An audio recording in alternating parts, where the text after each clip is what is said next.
le projet qu'on vous présente, c'est le seul projet aujourd'hui qui est totalement européen. C'est le seul.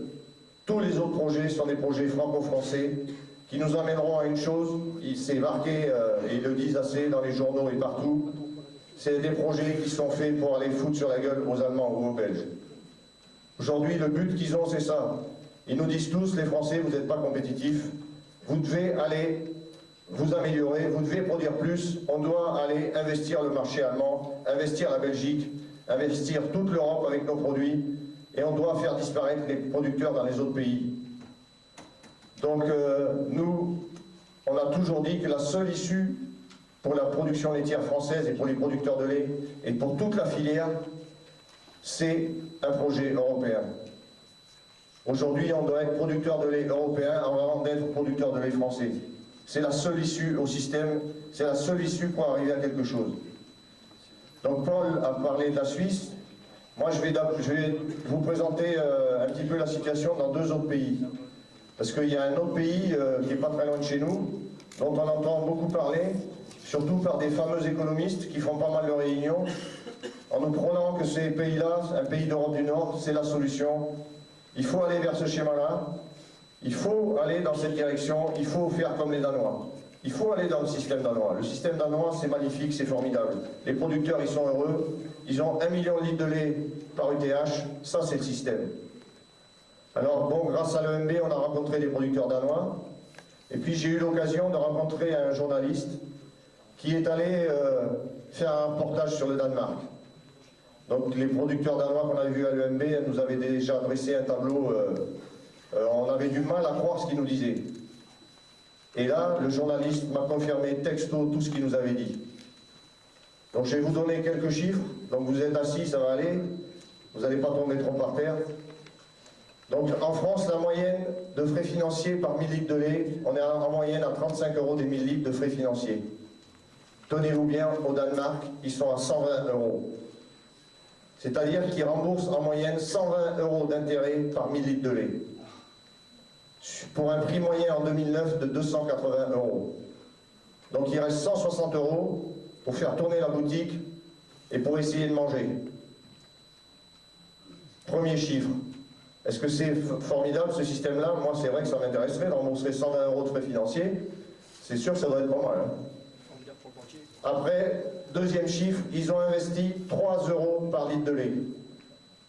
3 € par litre de lait d'investissement pour arriver à produire 1 million de litres de lait par UTH. Donc ça, c'est super aussi. Hein. Ça, c'est le bon système. Allez-y, les gars, il faut y aller. C'est un super système. Comment on peut se poser la question, comment ils en sont arrivés là? Comment ils ont pu se laisser emmener dans un tel traquenard? C'est très facile. Ils ont commencé à marchandiser les quotas, et ensuite, comme le lait c'était rentable, il y a quelques années, le prix des terres a flambé. Ils sont arrivés à 15-20 000 € l'hectare. Et donc cette somme-là, représentée par la valeur des terres, a servi de caution. Et les banques se sont dit, de toute façon, on peut leur prêter du pognon, si jamais ils se cassent la gueule, on récupère les terres, on les vend, on vend le quota et on récupère nos sous. Et c'est comme ça qu'ils les ont amenés dans ce système-là. Ils se sont laissés piéger. Donc aujourd'hui, le problème qu'ils ont, c'est que toute la filière laitière danoise est sur le fil du rasoir. Ils sont rendus à peu près dans le même schéma que la crise des subprimes aux USA.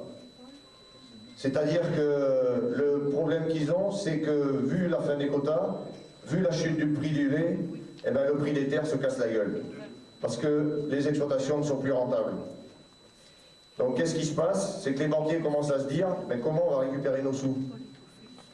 S'ils font faillite, on ne récupère pas nos sous. Et s'ils font faillite, ils écroulent tout le système de la filière laitière danoise. C'est-à-dire que tous ceux qui travaillent avec les producteurs de lait, donc tous nos fournisseurs, tous ceux qui font la pro, qui vendent du matériel, ils tombent avec. Donc aujourd'hui, les banques, elles soutiennent toujours. Et ils sont rendus que pour vivre, pour faire vivre leur famille, je sais que chez nous c'est déjà arrivé, il y en a qui sont comme ça, mais ils font des prêts court terme pour avoir un salaire. C'est magnifique, c'est formidable. Moi je peux vous garantir qu'il y en a un économiste, un jour je l'ai eu en face de moi dans une réunion, je peux vous garantir que ça a chauffé. Et il continuait à prôner ce schéma-là. il nous disait, les gars, il faut rallonger la durée d'investissement. Vous ne pouvez pas continuer à accepter de rembourser des prêts sur 7 ou 12 ans, mais vous n'êtes plus à la page, les gars. Il faut rembourser sur 25, 30 ans. C'est formidable, des prêts in fine. C'est-à-dire que toute votre vie, vous remboursez que des intérêts. Le capital, c'est super, il n'est jamais à vous. Donc comme disait Pascal, en fait, comme vous investissez pour avoir un cercueil à 2 places à la fin de votre vie. C'est ça le schéma. Super schéma, extraordinaire. Et ils sont rendus dans un truc où il y a une génération qui fait un emprunt, c'est la 3e génération qui finit de le payer. C'est extraordinaire ce schéma-là. Donc voilà un autre pays qui est montré en exemple. Donc ça fait 2 pays. 1 million de lait par ETH au Danemark, des gens qui produisent, qui veulent encore, ils veulent essayer de leur donner encore plus de volume pour essayer qu'ils en sortent. Mais ça, c'est une folie douce. Hein. Et il y a un autre pays aussi qu'il faut regarder quand même ce qui se passe, c'est un pays qui est beaucoup plus loin de chez nous, c'est les USA. Donc ils sont depuis 25-30 ans dans un système totalement libéral, où se sont montés des industries laitières au niveau de la production, des ateliers de 3000, 4000, 6000, 8000 vaches. Et aujourd'hui, toutes ces exploitations se cassent la gueule. Ils sont dans un système libéral et c'est fini, c'est mort. Et ils ont peut-être la chance, c'est que les politiques et les organisations syndicales et professionnelles là-bas ont décidé de remettre en place un système de gestion de l'offre. Donc vous voyez un petit peu comment on peut dire, la différence avec chez nous, c'est que nous, on est dans le système de gestion de l'offre, on va partir vers du libéral, eux ils sont vers du libéral et ils vont revenir vers la gestion de l'offre. Je sais pas, et il y en a qui disent que c'est normal. C'est logique, c'est formidable, les USA ça marche, il faut continuer, le Danemark aussi. Non mais c'est formidable, il faut produire plus les gars. Et donc qu'est-ce qu'ils sont en train de faire là-bas aux USA? Ils vont gérer les volumes. C'est-à-dire que chaque producteur va avoir un volume qui va lui être attribué, et tous les 3 mois, ils vont réajuster le volume, en fonction du marché. Mais celui qui aura dépassé le volume, ils vont lui mettre une pénalité, et je peux vous dire que ça ne va pas être une petite pénalité, le gars il va s'en rappeler. Et avec l'argent qu'ils vont récupérer des gens qui auront dépassé, ils la redonneront aux gens qui n'auront pas dépassé les volumes. C'est-à-dire qu'ils vont favoriser ceux qui régulent. C'est totalement l'inverse de ce qu'ils veulent faire chez nous. Chez nous, dans le système qu'ils veulent mettre en place, ceux qui vont, avec les contrats tels qu'ils sont prévus, ceux qui ne produiront pas le volume prévu, vous serez pénalisés. Et ceux qui auront dépassé le volume, eh bien ils en auront encore plus. Donc voilà encore un pays, donc il faut quand même bien réfléchir. Il faut bien réfléchir à ce qui va arriver et bien prendre conscience que le schéma qu'on veut nous amener, c'est sûrement pas la solution. Donc je vais donc commencer à vous présenter le projet pour une filière laitière européenne équitable. Avant de commencer, je voudrais vous expliquer un petit peu ce que c'est que le mot régulation. Parce que quand on parle de régulation, moi je suis allé à plusieurs réunions intersyndicales au CNIEL. Donc quand vous commencez la réunion, vous avez l'impression que tout le monde est d'accord. Alors vous dites c'est bon, la réunion ça ne va pas durer longtemps, tout le monde est d'accord, tout le monde veut réguler, tout le monde veut revenir vers une gestion des volumes, c'est super. Je dis je ne vois pas pourquoi on fait des réunions puisque tout le monde est d'accord. Mais seulement quand vous commencez à poser des questions un peu plus insinueuses, il y en a qui commencent à dire non, nous on ne veut pas une régulation, on veut un équilibre du marché. Donc l'équilibre du marché, je vais vous expliquer ce que c'est. Donc voilà comment il y a les producteurs. Donc nous, au milieu il y a les industriels, l'ATLA, c'est des industriels privés et coopératifs. Et de l'autre côté il y a les produits laitiers et les consommateurs. Donc la régulation, il y a 2 endroits pour la faire, pour gérer les volumes. Soit on gère les volumes entre les producteurs et les industriels, soit on gère entre les industriels et les producteurs et les produits laitiers et les consommateurs. Donc ceux qui veulent l'équilibre du marché, c'est quoi? C'est gérer les volumes entre les industriels et les consommateurs. C'est-à-dire que c'est dire aux gens, aux producteurs, vous êtes des producteurs, votre but c'est de produire. Vous n'avez qu'une chose à faire, c'est de produire. Le matin vous vous levez, vous devez vous dire, hier j'ai fait 1500 litres au tank, ce soir, il faut qu'il y en ait 1600 litres. Et tous les jours comme ça. Et après, nous, quand vous aurez produit, on va transformer les produits, on va faire du fromage, du beurre, du yaourt. Et comme il y en aura trop, vous en faites pas, on fera du beurre et de la poudre de lait. Voilà ce qu'ils veulent faire. C'est ça l'équilibre du marché. Et qu'est-ce qu'ils font avec le beurre et la poudre de lait? Eh bien, ils s'amusent. Ils spéculent. Et c'est ce qu'on appelle une régulation spéculative. Ça, l'équilibre du marché, c'est une régulation spéculative. C'est un système qui est mis en place pour permettre aux industriels et aux financiers de gagner de l'argent avec la spéculation. Et pour que la spéculation fonctionne le mieux possible, dans tous les domaines, il faut acheter le produit de base le moins cher possible. C'est comme ça que vous avez la chance de gagner le plus d'argent possible en spéculant. Donc qu'est-ce qu'ils font? Vous le savez tous, comment faire pour que le prix du lait chute? On le sait tous, il faut mettre du lait, un maximum de lait sur le marché. Plus de lait il y a, plus le prix du lait baisse. Donc, les effets pervers de ce système-là, donc, vas-y, continue, c'est qu'on fait des stocks. Des stocks publics, des stocks privés. Les stocks publics, qui c'est qui finance? Nous tous, le contribuable. Donc les consommateurs, ils mangent de la merde, mais ils payent des stocks pour bouffer de la merde. Et après, comment faire pour inciter les gens à produire plus? On met en place le fabuleux système du double, triple, quadruple quota. Comme ça, on met en place un double quota, ce qui permet d'avoir du lait encore moins cher à des prix ras des pâquerettes. Et si jamais le double quota monte trop haut, on met un triple quota. Et si le triple monte trop haut, on en met un quadruple.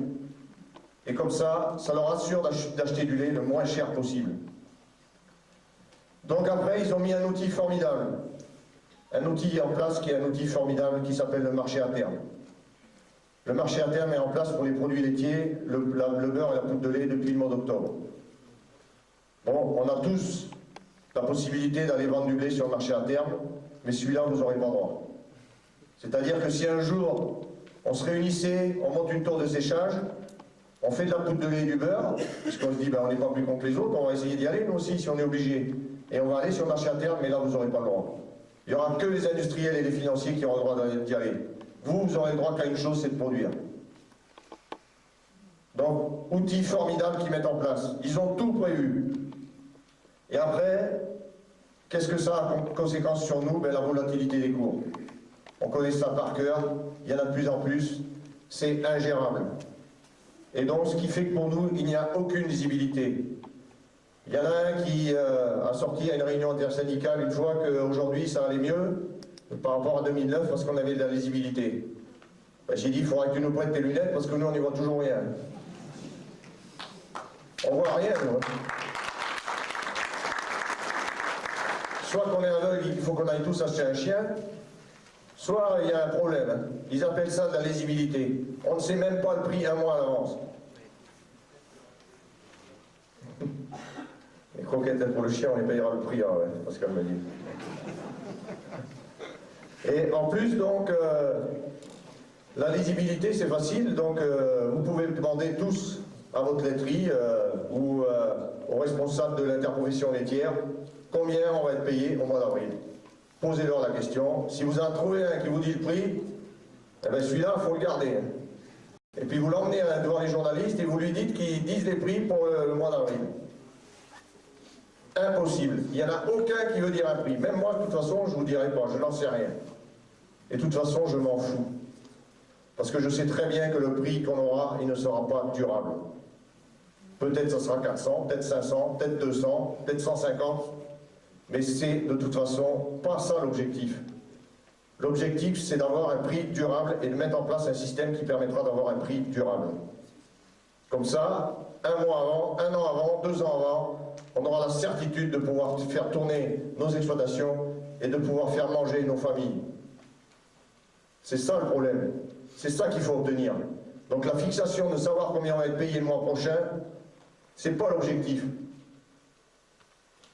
Donc après, il y a une autre régulation qui est possible. Vas-y, clique, lance.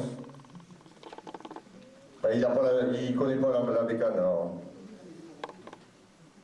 Donc c'est ce que nous, on veut mettre en place. Et c'est ce qui est en place au Canada. C'est la régulation avant les industriels. Parce que si vous leur donnez le lait, vous mettez le loup dans la bergerie, comme a dit Paul. Il faut réguler les volumes avant les industriels. Pourquoi produire du lait alors qu'on n'en a pas besoin? Pourquoi faire ça?